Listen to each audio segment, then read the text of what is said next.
Hey everyone, this is Stephanie at High Tower Stitching. Today I'm back with a video and it's called Whatever Happened to the Blue Tulip Hand-Stitched Quilt. This is part 3 and this is an update.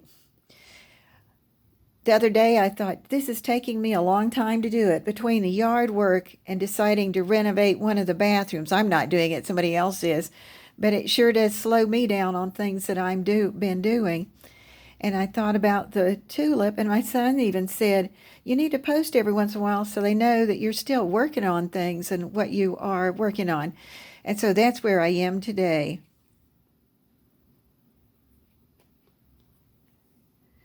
When I'm working on the quilt and I sit by the window, it's where I have the natural light.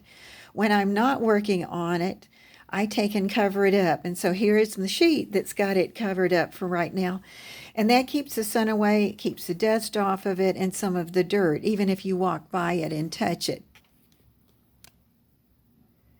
And I even learned that when I was hand stitching, if I didn't have that big sheet, I would take a pillowcase, and if I was working down on this edge or up in here, I'd lay it across there, because it's amazing how much oils are on your arms and your forearms, and then when you get ready to finally move the hoop, you won't have any marks there, because I really don't think I don't like to do a whole quilt and then decide I've got to wash it. But here it is, it's sitting on the quilt, and I thought about on the rack, and I thought about pulling it off, but I've got it in a good place. But I want you to know that as I scoot back and I look at it, there were about I think there were 16 squares, and I've gotten 7 of those done. And every once in a while, I even have something that I need to fix. And so right over here in this top corner, I've put a little paper on there to do a fix. Because sometimes I'll accidentally do a cut, or something will happen to it.